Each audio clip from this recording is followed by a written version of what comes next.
안녕하세요. 뵙게 돼서 반갑습니다. 사실 제가 신앙생활 이렇게 돌아보면 이 일부 예배를 드린 적이 있는가 보니까 저는 한 번도 없었던 것 같아요. 그냥 본 예배에 보통 10시, 11시 예배만 드리다가 일부 예배 이렇게 참석도 처음이고 또 말씀 전하는 것도 저로서는 처음인 것 같아서 아주 너무 어떤 면에서는 기쁘고 감사합니다. 오늘 그 본문 말씀 우리가 다 읽었는데 저는 오늘 누가에 대해서 한번 얘기를 하고 싶어요. 제가 사실 은혜 받고 저를 이렇게 성경 공부를 인도해 주신 목사님은 성경 공부마다 바울 얘기를 많이 하셨어요. 그래서 제 머릿속에는 처음에 예수 믿고 나서 머릿속에는 늘 바울이 있었어요. 여러분들은 혹시 미국 이름 가지고 계세요? 저는 미국 이름을 정할 때 그래서 저는 주저함이 없이 폴로 정했어요. 지금까지 영어 이름이 폴이에요. 근데 우리가 우리 누가가 영어로는 룩 아니에요. 근데 주위에서 룩은 잘 볼 수가 없는 것 같아요. 그렇죠? 근데 저는 만약에 우리 아들들이 이미 다 이름을 지어줬으니까 손자가 나오면 저는 룩이라고 짓고 싶어요. 왜? 저는 이 누가에 대해서 알고 나서 너무 많은 은혜를 받았어요. 바울에 있어서는 그분은 제가 절대 범접하기 힘든 분이다 라고 밖에는 생각이 안 드는데 누가는 그렇지가 않아요. 그래서 저는 누가가 너무 좋은 거예요. 그래서 누가가 어떤 사람인지를 저희가 좀 나누고 그 다음에 이제 오늘 본문 말씀 사실은 제가 25절부터 드렸어야 되는데 제가 잘못 드렸어요. 그래서 25절 그거 내용을 오늘 얘기하고 사실은 이게 설교가 길어서 제가 나누기로 했어요. 그래서 오늘 25절부터 30절 말씀 그렇게 나누고 그 다음에 이제 다음 주에 연속해서 나머지 오늘 본문을 가지고 또 누가에 대해서 누가가 좀 우리들과 다른 게 한 20가지 정도 정리된 게 있어요. 그래서 오늘 한 9가지 정도 같이 나누고 다음 주에 나머지를 나누고 본문 말씀을 제가 설명을 드리도록 하겠습니다. 누가는 여러분이 아시는 그 수리아 안디옥에서 태어났어요. 물론 뭐 다른 곳에서 태어났다고 하는 주장도 있긴 하지만 보통 우리가 일반적으로는 수리아 안디옥이라 그러면 여러분 아세요? 안디옥이 다른 곳도 있어요. 비시디아 안디옥도 있고 수리아 안디옥도 있어요. 비시디아는 터키 좀 중앙에 있다고 볼 수가 있죠. 그리고 이 수리아 안디옥은 바로 시리아와 터키 그 접경 지역에 있어요. 그래서 어떤 때는 터키 영토가 됐고 어떤 때는 시리아 영토가 됐던 그런 곳이 안디옥 시리아 안디옥이에요. 근데 이 룩은 그러니까 누가는 성경에는 딱 3번만 나와요. 그것이 어디냐면 골로새서 4장 14절에 뭐라 그랬냐면 사랑을 받는 의사 누가와 또 데마가 너에게 문안하느니라 라고 처음에 나오고 두 번째가 빌레몬서 1장 24절에 또한 나의 동역자 마가 아리스타고 데마 누가가 문안하니라. 세 번째는 디모데후서에서 나와요. 4장 11절에 누가만 나와 함께 있느니라. 내가 올 때에 마가를 데리고 오라. 그가 나의 일에 유익하니라. 그래서 딱 3번이 성경 말씀에 나오는 사람이 바로 누가예요. 그 누가는 사실은 아시겠지만 의사예요. 의사니까 그때나 지금이나 사실 의사라 그러면 어느 정도 삶이 보장된 사람이죠. 그렇지만 그걸 다 버리고 바울을 따라가요. 누가라는 이름의 뜻은 총명하다, 또 빛을 주다, 그런 의미가 있다는 거예요. 그래서 우리가 그 영어에 룩스라고 있잖아요. 우리 빛의 단위를 재는 게 룩스인데 그게 아마 이 룩하고도 관계되지 않을까. 그래서 저는 그렇게 한번 생각해 봤어요. 그 다음에 이 누가는 주로 활동했던 데가 이제 바울이 죽고 나서는 주로 에베소와 그 비두니아 북쪽, 그 터키 북쪽이죠. 그 흑해 있는 그 지역에 그 복음을 전파했다. 그러고 그 다음에 84세까지 사셨다 그러가. 그리고 베오디아에서 하나님의 부르심을 받으셨다고 그래요. 그런데 이게 다 전승이기 때문에 아주 뚜렷한 근거가 있는 거라고 보기는 조금 힘들 수도 있어서 다른 의견들도 있습니다. 그럼 누가의 특징이 뭐냐? 첫째, 누가는 성경을 쓴 저자 중에서 유일하게 이방인이었었어요. 헬라인이었었어요. 거기에서 벌써 좀 우리하고 피부가 좀 맞았는 그런 느낌이 안 들어요? 왜? 모든 40명 가까이의 저자가 다 히브리인들이었었어요. 누가만 빼놓고. 근데 오직 누가만 이방인으로서 성경을 쓰셨어요. 두 번째, 누가는 그 바울하고 언제 이 조인이 됐냐면 2차 전도 여행 때, 여러분들 그거 아시죠? 사도행전 16장에 보면 뭐가 나와요? 거기에 바울이 환상 중에, 바울은 그 드로아에서 북쪽 비두니아 쪽으로 가려고 원래 생각을 했었어요. 복음을 그쪽에 전해야 되겠다. 근데 환상 중에 누가 불렀어요? 마게도니아 사람들이 부르는 거를 환상 중에 보고 마게도니아로 옮기기로 했어요. 근데 그 사도행전 16장에 보면 무슨 얘기가 나오냐면 이때 비로소 우리라는 단어가 나와요. 그 16장 10절에 보니까 바울이 그 환상을 보았을 때 우리가 곧 마게도니아로 떠나기를 힘쓰니 이는 하나님이 저희 사람들에게 복음을 전하라고 우리를 부르실 줄로 인정함이로다.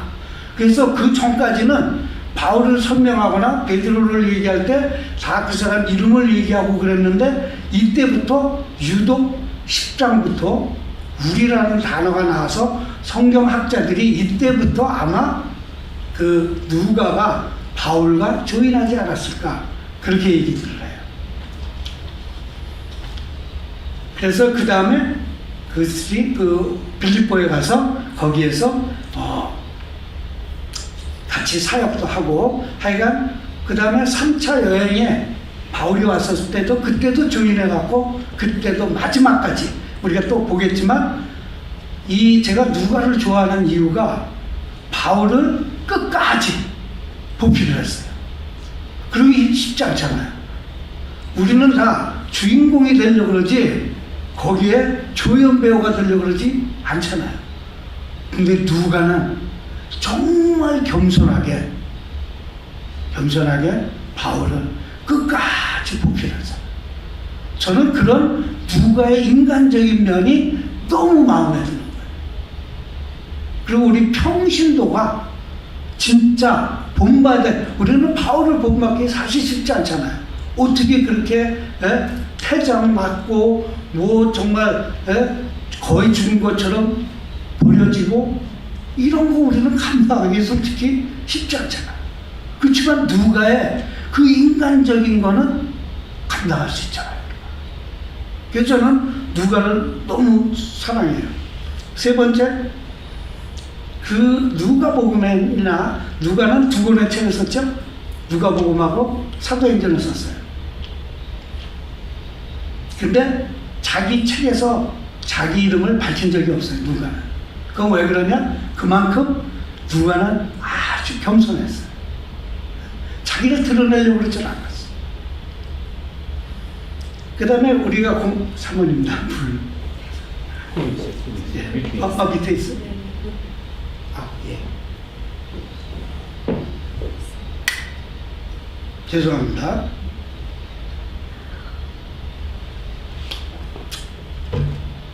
우리 공간복음이 있잖아요. 공간복음이 마태, 마가, 누가인데 뭐 요한복음까지 합해서 그 사복음서 중에서 기록을 연대순으로 한 사람은 누가밖에 없어요. 그러면 우리가 읽는 사람이 얼마나 쉬워요. 그래서 그 학자들이 누가는 의사이기도 하지만 역사가이기도 하고 정말 그 잘 그렇게 쓰는 또 집필가라고도 할 정도로 누가는 아주 그 프로페셔널한 그런 입장에서 잘 썼어요. 그래서 기록 연대가 아주 그 연대순으로 쫙 돼 있어요. 근데 우리가 사실 공간복음 보면 어디가 먼저인지가 이게 사실 잘 안 잡힐 때가 있잖아요. 그래서 헷갈릴 때가 있어요, 솔직히. 그래서 누가는 그거를 연대순으로 잘 기록을 했어요. 굉장히 우수한 사람이에요. 그래서 누가복음에 보면 이게 나와요. 3장 1절이지. 제가 이거 뭐 보여드릴 수가 없는데 제가 그냥 읽어드리겠습니다. 꼭 안 찾아보셔도 돼요.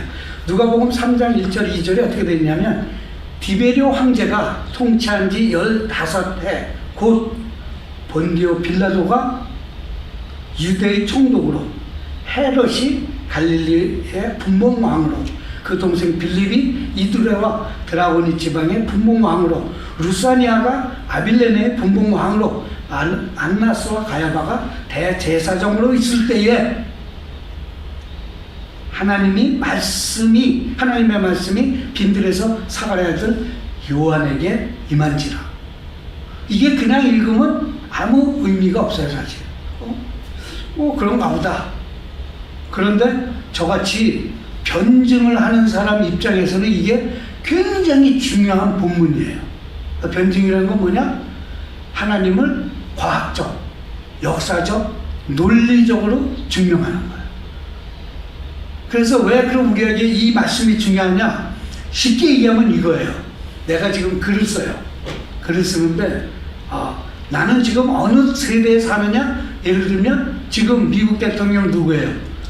미국 대통령 바이든일 때, 그 다음에 러시아 그 대통령 푸틴일 때, 그 다음에 중국의 시진핑일 때, 한국의 윤석열 대통령일 때라고 나를 써야지. 그쵸? 근데 내가 만약에 미국의 바이든 또 그 러시아의 푸틴 그 다음에 중국의 모택동 이렇게 쓰면 맞아요? 틀려요? 틀리잖아요. 그래서 이게 중요한 거예요. 그리고 이게 역사적으로 굉장히 좋은 아이디어를 줘요. 그때 당시에 황제가 디베르, 로마 황제 이름이 얼마나 많아요. 그 중에 디베르 때였었구나. 세례 요한이 활동을 시작할 때가. 그러면 예수님이 활동을 시작할 때와 거의 같은 시기 아니에요. 그렇죠? 그러니까 그럼 예수님이 활동한 시기에 로마 황제 이름은 바로 디베르라는 걸 알 수 있잖아요. 그리고 그때 총독이 여러 총독이 있었잖아요. 그렇죠? 로마의 총독들이 와서 이스라엘을 다스렸었으니까. 그런데 딴 사람이 아니라 바로 누구예요? 여기 빌라도. 이렇게 해서 맞춰보면 그래서 성경을 아닌 고고학자들이 이 본문을 보고 얼마나 이거를 트집을 잡으려고 노력했겠어요. 그렇죠? 그래갖고 이게 맞는지 보니까 정확하게 다 맞는 거예요, 이게. 그래서 누가는 정말 성경의 역사성을 잘 보여주고 있어요. 그래서 이게 중요한 거예요. 그리고 여기에는 사실 루사니아가 아빌레네의 분봉왕이었다라는 게 오랫동안 증명이 안 됐었어요. 왜 그러냐면 그 아빌레네는 저 더 북쪽이에요. 북쪽인데 거기에 루사니아라는 사람이 있었다는 게 증명할 수가 없었어요. 그래서 maybe 이거는 누가가 잘못 썼다. 이렇게 사람들이 얘기했었어요. 그런데 그게 아니라 나중에 비문이 발견됐었어요. 그 비문에 루사니아라는 이름이 나왔어요. 이 사람이 분봉왕이었어요. 그러니까 성경이 틀려야 안 틀려요. 성경은 절대적으로 맞아요. 우리가 이런 성경에 대한 자부심이나 성경에 대한 진실성, 역사성을 믿지 않는다면 우리는 신앙이 잘못될 수가 있어요. 우리는 이거에 대한 확신을 가져야 돼요. 성경은 역사적으로, 성경이 누가 그랬어요? 성경은 과학책은 아니다. 하지만 과학적으로도 문제가 없다.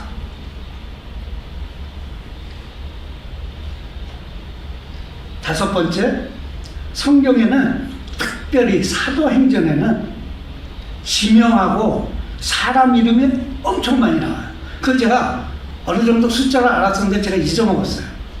제 기억이 맞는다면 한 3,000개 정도의 지명과 사람 이름이 나오는데 그걸 고고학자들이 다 살펴본 거예요. 그런데 맞았어요? 틀렸어요? 반론을 제시한 게 아직까지 없어요. 뚜렷이 고고학적으로 야 이거 이렇지 않냐? 없어요. 성경이 이렇게 위대한 거예요.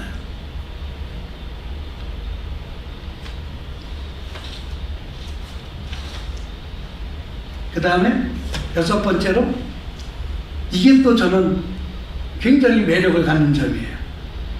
그 누가는 연약한 사람들을 타겟으로 했어요. 그래서 이 가난한 자, 이제 제가 다음 주에 또 보겠지만 여자들에 대한 얘기, 어른에 대한 얘기가 누가복음에 다른 복음서보다 많아요. 특별히 가난한 자에 대한. 그래서 누가복음 4장 17절 19절이 우리가 아는 것처럼 이사야서의 61장의 말씀을 가져온 거예요.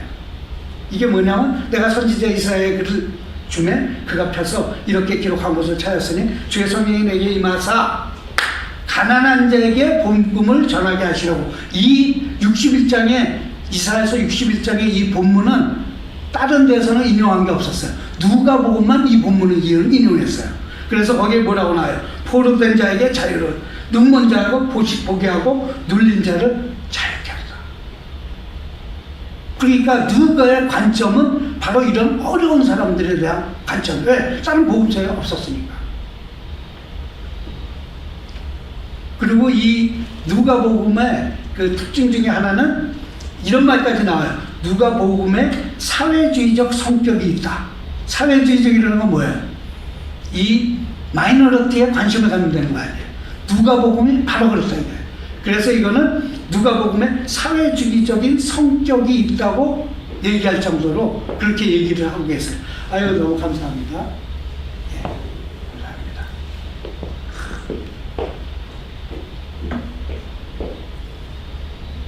그래서 우리가 다음 시간에 또 보겠지만 정말 어린애들과 여자들, 창기 얘기 누가복음에 강조해요. 그래서 굉장히 인간적인 면을 강조하고 있고, 또 누가복음하고 사도행전이 책은 2권이지만 바울은 14권을 썼죠. 그리고 거의 권수로 따져도 반 이상이죠, 바울은. 그런데 누가복음은 그 사도행전하고 누가를 다 합하면 2158행이에요. 근데 신약 성경이 8000 이상이에요. 그래서 거의 4분의 1을 썼어요. 성경의 4분의 1을 쓴 저자가 바로 누가예요.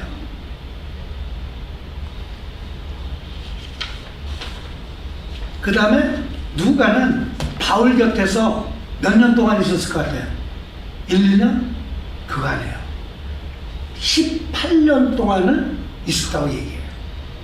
그러니까 50년부터 바울이 네로가 68년까지 했으니까 말기에 아마 바울이 순교했을 거라고 생각해서 보통 68년이라고 얘기해요. 그래서 50년부터 68년이라고 하면 한 18년간은 누가는 바울 곁에 있었어요. 누가 18년 동안을 그렇게 있겠어요. 우리 목사님 앞에 계신데 제가 이런 말씀 드리는 거 좀 송구하지만, 목사님도 춘향성교회에 제가 듣기로 14년을 섬기셨잖아요. 그 정말 감사한 거예요. 한 교회를 그렇게 한 또 우리 그 시니어 패스터를 그렇게 활동한 성경을 보고 쉬운 거 아니에요. 누가는 18년 동안. 그 다음에 이게 제일 저도 또 마음에 드는 거. 디모데후서 4장 17절. 아까 제가 말씀드린 것처럼 누가만 나와 함께 있느니라. 이게 사도 바울. 디모데후서는 아시잖아요. 그 바울이 돌아가시기 전에 정말 쓴 거기 때문에 그래서 우리가 거의 마지막이라고 생각하는데 마지막에는 사람들이 다 떠나갈 거예요. 보통 다 그렇잖아요.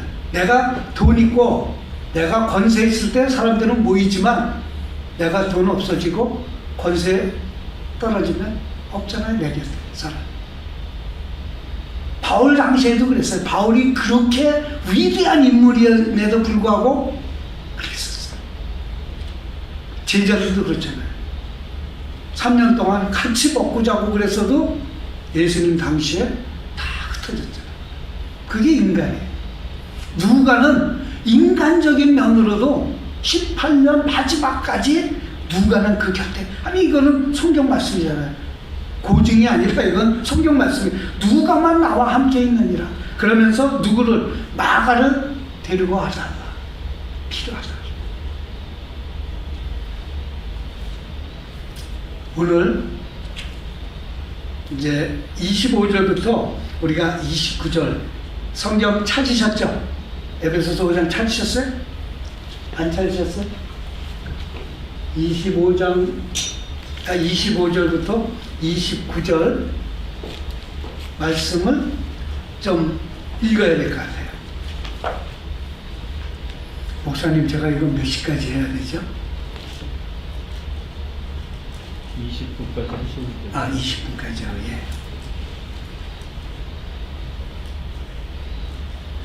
다 찾으셨어요, 혹시? 예. 네, 성경, 예. 우리 10장 25절 제가 읽고 26장 읽어주시고 교독하겠습니다. 25절, 예. 어떤 율법 교사가 일어나 예수를 시험하여 이르되 선생님, 내가 무엇을 하여야 영생을 얻으리까? 읽어주세요. 이르시되 율법에 무엇이라 기록되었으며 내가 어떻게 읽느냐. 대답하여 이르되 내 마음을 다하며 목숨을 다하며 힘을 다하며 뜻을 다하여 주 너의 하나님을 사랑하고 또한 내 이웃을 내 자신같이 사랑하라 하였나이다. 예수께서 이르시되 내 대답이 없도다. 이를 행하라. 그런 사람이라 하시니. 다 같이 읽겠습니다. 그 사람이 자기를 옳게 보이려고 예수께 여짜오되 그러면 내 이웃이 누구니까? 여기에서 지금 25절에 등장하는 인물이 율법 교사예요. 네? 그러면 율법 교사는 우리가 상식적으로 율법을 지키는 정도가 아니라 가르치는 사람이니까 자기로서는 율법에 대해서는 지금 세상 말로 도사다라고 생각하는 사람이 예수님 앞에 온 거예요. 그리고 좋은 의도로 오지 않았다는 게 25절에 나오잖아요. 예수를 시험하여 예수를 테스트해 본 거예요. 그러니까 한번 겨눠보자 이거죠. 나는 율법을 이렇게 많이 아는데 당신이 율법에 대해서 뭐를 알고 있을까? 한번 겨눠보자 이런 마음도 있었을지도 몰라요. 그러니까 시험하여라는 누가 보면 이렇게 썼겠죠. 예수를 시험. 그러면서 예수님이 간단하게 대답하셨어요. 율법에 그러면 뭐라고 돼 있느냐라고 하니까 우리가 잘 아는 신명기 6장의 말씀, 그렇죠? 내 마음을 다하여 목숨을 다하며 힘을 다하며 뜻을 다하여 주 너의 하나님을 사랑하고 내 이웃을 내 자신같이 사랑하라 하였나이다 라고 대답을 잘했어요. 잘 하니까 예수님이 뭐라고 하셨어요? 이를 행하라. 그러면 살리라. 그러니까 지지 않으려고 이 율법 교사가 물어봤어요. 그러면 내 이웃이 누구니까? 제가 만약에 여러분들한테 여러분들의 이웃이 누구냐고 본다면 여러분들은 어떻게 대답하시겠어요? 이게 굉장히 쉬운 듯 하면서 대답하기 곤란한 거예요. 내 이웃? 저도 진짜 이거 말씀 준비하면서 생각해 본 거예요. 내 이웃? 내 이웃? 그러면 뭐 우리 공동체 있는 사람을 말하나? 아니면 제가 LA에 사니까 뭐 LA에 사는 사람들을 말하나? 아니면 내가 아는 모든 사람을 말하나? 이거는 정말 그 율법 교사가 자신 있게 물어본 거야. 그러면 내 이웃이 도대체 누구입니까? 라고 물어보면서 예수님을 테스트하는 거죠. 왜? 이게 쉽게 대답할 게 아니라는 걸 이 사람도 아는 거예요. 우리도 그렇잖아요. 우리 당시에 지금 와서 물어봐도 내 이웃? 누군가? 대답하기 힘들잖아요. 다음 주에 저희가 이 대답을 어떻게 예수님이 하셨는가를 보면 우리는 또 한 번 놀래요. 다음 주에 놀래기로 하고, 오늘은 예수를 시험하는 게 자기가 율법 교사로서의 자신감을 갖고 또는 예수님께 maybe 칭찬받으려는 의도가 있었을 수도 있고, 또 어려운 질문을 통해서 자기를 나타내려고 하는 것이 있어요. 근데 예수님의 대답은 간단했어요. 그쵸? 행하라, 그러면 살리라. 예수님 진짜 대답을 너무 멋있게 하세요. 왜? 율법 교사라는 걸 예수님은 아셨죠. 그쵸? 아시는 분이니까. 그런데 행하라.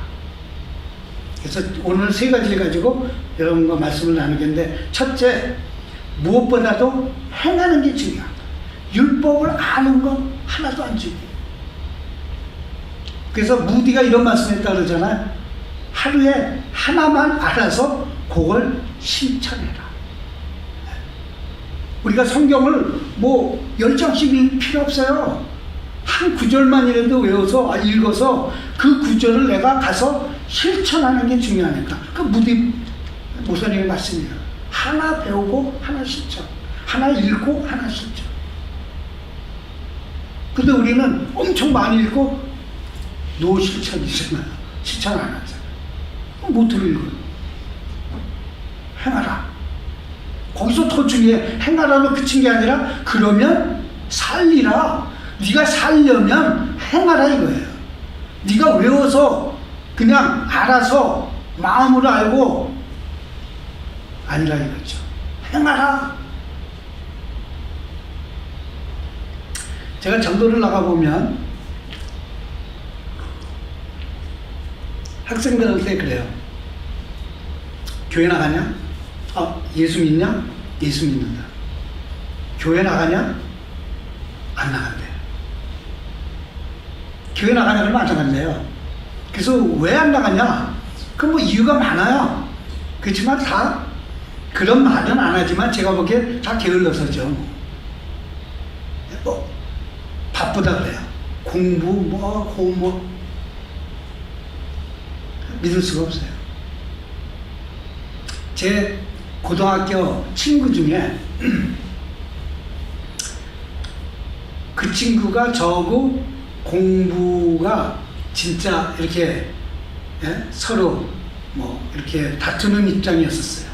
근데 제가 그때 생각했을 때 그 친구는 주일날 교회를 가는 친구예요. 그랬을 때 제가 생각했을 때 이러죠. 주일날 되면, 그러니까 옛날에 제 식으로 생각하면 일요일 되면 그 친구는 교회 가서 그 시간 보낼 테니까 내가 이 시간에 공부하면 내가 걔를 이기겠다 라고 생각했을 거 아니에요. 그쵸? 그래갖고 열심히 그 시간에 주일날 공부했겠죠, 제가. 근데 결론은 똑같이 갔어요. 똑같은 대학에 똑같은 과역. 과는 틀리네. 하여간 똑같이 갔어요. 그러니까 제가 생각했을 때 그게 아무 영향을 안 미친 거예요. 왜? 그러니까 우리가 생각할 때 주일날 뭐 와서 이렇게 하면 굉장히 손해가 난다고 생각하는 사람들이 너무 많아요.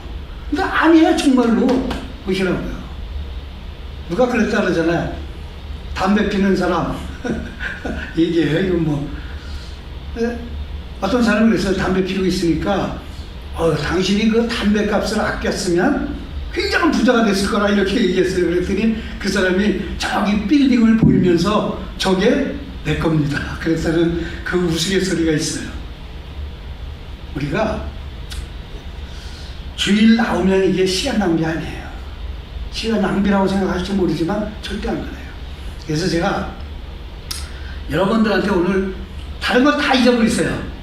요거 왜 우리가 교회를 나가야 되는지 5가지를 이거 제가 전도 때 많이 쓰는 거예요. 이거 사실 전도 세미나 할 때 이걸 가르쳐 드려야 되는데 여러분들한테는 참 제가 그냥 오픈하겠습니다. 첫째, 5가지 이유. 이걸 제가 어느 교회라고 말씀 못 드리지만 거기 담임 목사님이 제가 전도할 때 쓰는 5가지 교회 나와야 되는 이유를 말씀드렸더니 자기도 가르쳐 달라고 그런 적이 있었어요. 그만큼 이게 중요하죠. 첫째, 교회 나가야 되는 건 교회가 하나님의 핏값으로 사신 거예요. 저는 기도 제목 첫째가 뭐냐, 다른 기도 뭔지 알아요. 교회 위해서 먼저 기도해요. 왜? 교회는 예수님의 핏값으로 사신 교회가 우리 성전이에요. 우리 교회예요. 거기에 뭐 100명이 있든 2명이 있든 교회 자체가 하나님의 핏값으로, 그게 사도행전 20장 28절에 있어요. 여러분 자기를 위하여 또는 온 양떼를 위하여 삼가라. 성령이 그들 가운데 여러분을 감독자로 삼고 하나님이 자기 피로 사신 교회를 보살피게 하셨느니라. 교회 우습게 생각하면 안 돼요. 절대. 이거는 하나님의 핏값으로 사신, 하나님이 십자가에 돌아가셔서 우리도 구속하셨지만 이 교회도 세우신 거예요. 그래서 교회 욕하고 뭐 교회 비난하고 자꾸만 그러는 사람들은 하나님 뜻 아니에요. 왜? 하나님의 핏값으로 사셨으니까. 두 번째, 교회 안 오면 우리가 하나님 말씀을 잘 이해할 수 있어요, 없어요? 우리가 혼자서 성경 읽으면 다 해석이 돼요? 절대 안 돼요. 될 것 같지만 안 돼요. 말씀을 이해하기 위해선 교회에 와야 되는 거예요. 그래서 이게 디모데후서 2장 2절에 내가 많은 증인 앞에서 내게 충성된 사람들에게 부탁하라. 저희가 또 다른 사람들을 가르칠 수 있으리라. 가르친다는 건 뭐예요? 교회가 가르치니까 우리는 배워야 되는 거예요. 우리는 교회 와서 그냥 설교한 시간 듣고 가면 끝이라가 아니라 뭔가를 배워야 돼요. 그게 교회예요. 말씀을 이해해야 돼요. 우리가 해석하지 못했던 말씀들을 우리 목사님의 설명을 통하여서 이해를 해요. 그 다음에 고린도서 3장 16절에는 뭐라고 그러시냐면 그리스도의 말씀이 너희 속에 풍성히 거하며 모든 지혜로 피차 가르치며 권면하고. 우리는 성도들끼리도 서로 은혜를 나눌 수가 있어요. 교회 와야지 그런 은혜를 나눌 수 있잖아요. 어떤 분들의 간증을 통해서 나는 이런 체험을 했다. 그래서 서로 피차에 권면할 수 있잖아요. 교회 안 오면 무슨 권면을 듣겠어요. 그래서 교회 나와야 되고 교회에서 우리가 교제를 해야 돼요.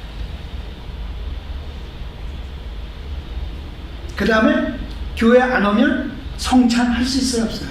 자기 혼자서 포도주 마시고 떡 먹으면 그거 성찬인가요? 아니죠. 성찬은 하나님의 명령이에요. 해도 좋고 안 해도 좋고가 아니에요. 어떤 사람들은 뭐 성찬 안 해도 괜찮다. 아시잖아요. 초대교회는 정말 매주 성찬, 그 떡을 뗐다 그랬잖아요. 그렇죠? 우리 사도행전 말씀에. 이거는 예수님의 명령이에요. 고린도전서 11장 24절에 뭐라 그랬어요? 이것은 너희를 위하여 내 몸이 이것을 행하라. 행하라. 영어 보면 do this. 명령으로 되어 있어요. do. 해. 이거 권면, recommendation이 아니라 해. do this. 25절에 19회 동안 그래서 똑같이 이제는 내 피로 세운 새 언약이니 이것을 행하며 영어에 do this. 그 다음에 26절에는 뭐라 그랬어요? 그가 오실 때까지 전하라. 우리 한국말로는 전하라 되어 있지만 영어로는 proclaim. 선포하라고 되어 있어요. 선포하라. 이것을 가르치고 선포하라. 이게 그냥 해도 되고 안 해도 되는 거 아니에요. 성찬은. 그럼 혼자 나는 내 마음에 저기가 있다. 예수가 있다. 제가 전도하러 가보면 그런 친구들 많아요. 그럼 제가 이 5가지를 설명해 주시죠. 왜? 이건 성경 말씀이니까. 제 생각이 아니라. 그 다음에 하나님을 찬양해야 돼요. 혼자서 찬양할 수 있겠죠. 그렇지만 우리가 다 같이 모여서 하나님을 찬양하면 하나님은 어느 걸 더 기뻐하시겠어요? 내가 혼자 방 안에서 이렇게 손 들고 찬양하는 걸 좋아하시겠어요? 아니면 하나님의 백성들이 모여서 하나님을 찬양하는 걸 기뻐하시겠어요? 생각해 보시면 되죠. 찬양하라. 이거는 여러분도 아시잖아요. 시편 150편. 그렇죠? 호흡 있는 자마다 여호와를 찬양하죠. 할렐루야. 그 다음에 시편 117편은 뭐라 했어요? 너희 모든 나라들아 여호와를 찬양하라. 입은 뭐 우리가 아니라 전 세계가 다. 그래서 예배 시간은 전 세계가 다 하나님을 찬양하죠. 근데 교회가 안 나가면 어떻게 하나님을 찬양해요? 거짓말이죠. 혼자 한다는 거. 그 마지막이 펠로우십, 교제예요. 그래서 성경 요한일서 1장 3절에 우리가 보고 들은 바를 너희에게 전하면 너희로 우리와 사귐이 있게 하려 한다. 사귐이 뭐예요? 펠로우십이죠. 성도가 아니 하나님의 우리도 제가 뭐 아들이 둘인데 아들 둘이 서로 그래도 만나서 형제를 해야 되잖아요. 그렇죠? 딸이 있으면 또 딸도 만나서. 근데 생전과도 만나보지 않는다면 그건 교제가 없다면 그건 자식이 아니죠. 그 둘은. 그렇죠? 형제가 아니잖아요. 자매가 아니잖아요. 여러분들은 뭐 저는 목사고 목사님도 계시고 뭐 집사님도 다 계시지만 이거 다 필요 없어요. 하늘나라 가면 우리 똑같이 그냥 형제 자매예요. 거기서도 뭐 조 목사님 오셨습니까? 이거 아니죠. 예? 똑같아요. 우리는 거기에서 다 계급장 없고 다 그냥 우리 형제 자매예요. 그 여기에 계신 분들이 제가 천국에서 다 저는 뵐 수 있을 거라고 믿어요. 그래야 되잖아요. 우리가 천국에 가는 게 소망이고 우리는 천국 백성이고 이 땅에서는 150년 200년 맥시멈 어차피 가요. 우리는. 그렇죠? 우리는 천국에서 영원히 같이 살 형제와 자매일 뿐이에요. 그래서 펠로우십 중요해요. 그 두 번째 우리가 행하라에 대해서 제가 말씀드렸고, 두 번째는 우리는 교회 안으로 저는 그거 제일 싫어요. 교회가 안으로만 얘기해요. 그렇죠? 우리 교인들 우리만 아니에요. 우리는 나가야 돼요. 왜? 예수님도 70인을 보내셨잖아요. 나가라. 누가복음에만 나와요. 자세히 나와요. 누가복음. 딴 데도 나오지만 누가복음에 그거를 아주 상세히 썼어요. 나가라.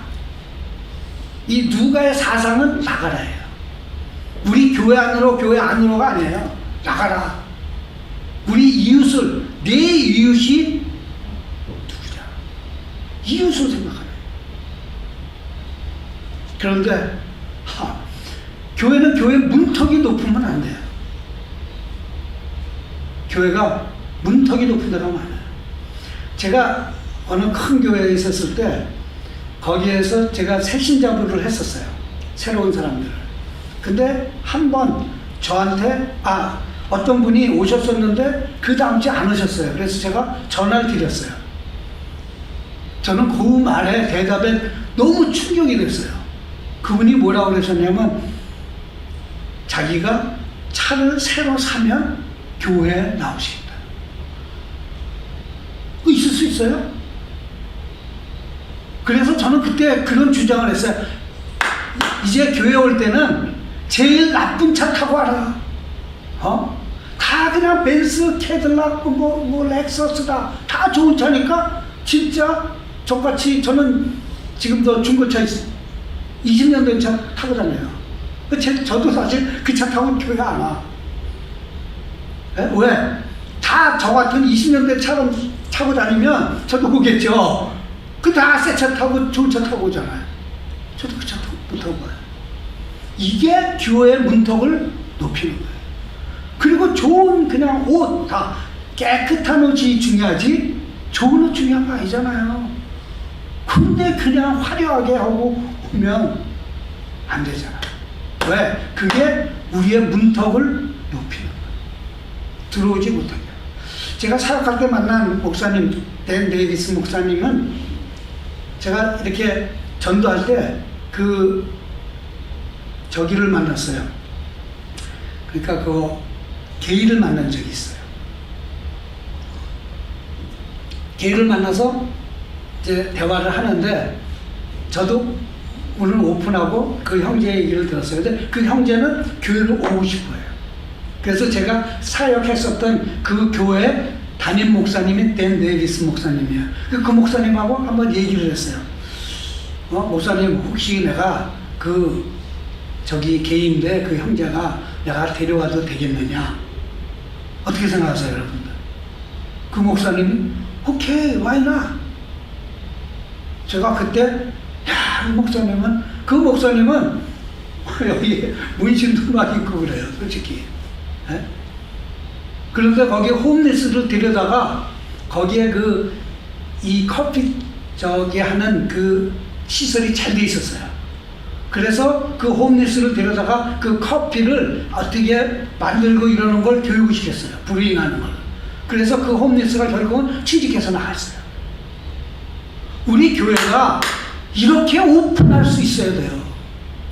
우리는 다 우리끼리야. 그냥 우리끼리가 급해. 자기네 교회만 채우는 것만 급해. 저 영혼들이 죽어가는지 안 죽어가는지에 대한 관심은 없어요.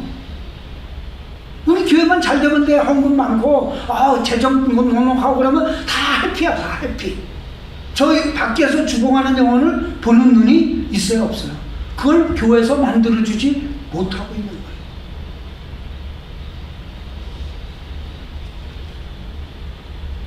아까도 말씀드렸지만 바울의 신학은 사실은 교리 신학이에요. doctrine 위주예요. 그래서 이 사회적인 그런 거에 대한 거는 참 어떤 면에서는 부족해요. 왜? 바울의 목적은 교회고 교회가 잘 유지되고 그러는 게 바울의 관심사예요, 사실. 그게 교회 신학이라고도 볼 수 있어요. 근데 누가는 그게 아니라 아까도 말씀드렸지만 가난한 자, 소외된 자, 또 나약한 여자, 이런 사람.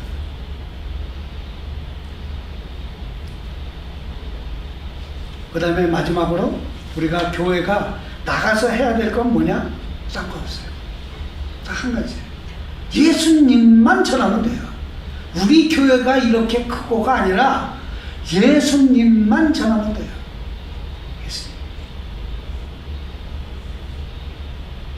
예수님에 의해서 구원이 있는 거지 교회가 구원이 있는 게 아니에요. 그 카톨릭의 주장이에요. 카톨릭은 자기의 조직을 떠나면 구원이 없다고 얘기를 해요. 그래서 그 카톨릭은 아직도 개신교가 그냥 불화결이에요. 그것도 근래에 바뀌었어요. 그전에는 개신교 구원 없어. 우리가 그렇게 되면 안 돼요. 우리 교회만, 우리는 복음을 전해야 되고 주님의 말씀, 생명의 말씀을 전해요. 그래서 우리가 잘 아시는 마태복음 28장 뭐라 그랬어요? 그러므로 너희는 가서. 이 문장의 동사는 딱 두 개예요. 가라, 그 다음에 make, 제자로 삼아라. 그리고 나머지는 다 분사로 돼 있어요. 성령을 베풀고 세례를 베풀고 뭐 이런 모든 말씀을 지키게 하라 이런 건 다 ing형으로 돼 있어요. 하면서 동시에 하라는 거야. 명령은 딱 두 가지야. 가라, 제자 삼으라. 두 가지. 우리는 가서 제자 삼으라. 복음을 전하고 정말 우리가 교회 문턱을 낮춰서 정말 자기가 가난하든 어떻든 상관없이 그들이 교회에 와서 위로를 못 받는다면 어디서 위로를 받겠어요? 우리 교회는 그들에게 위로를 줄 수 있어요. 같이 기도하시죠. 고맙고 감사하신 하나님 아버지,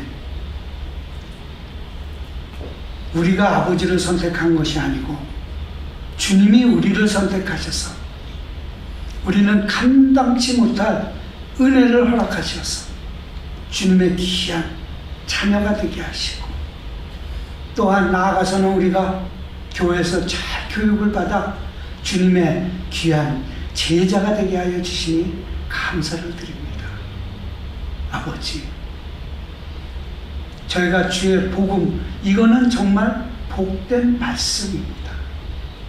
우리가 가난한 자에게 돈은 줄 수 없을지 몰라도 성경의 말씀처럼 가난한 자에게는 복음이라고 말씀하셨습니다. 가난한 자에게 너희가 물질을 주라고 성경은 말씀하신 게 아니라 가난한 자의 치료는 복음이다. 그들이 가난하기 때문에 우리가 자꾸만 구제하려고 뭐를 갖다 주려고 하는 게 중요한 게 아니라 우리는 그들에게 복음을 주면 복음이 그들을 살리는 줄 저희는 믿습니다. 아버지, 우리가 그 복음을 전하는 저희가 되게 하셔서 수많은 영혼이 다 지옥으로 지금도 떨어져 가고 있는 이때에 믿음을 먼저 알고 은혜를 먼저 안 저희들이 복음을 전함으로 아버지 앞에 큰 쓰임받는 저희들 모두 되게 하여 주시옵소서. 아버지께서 저희와 함께 하심을 믿사오고 우리를 구원하신 예수님 거룩하신 이름 받들어 감사하며 기도 올리옵나이다. 아멘.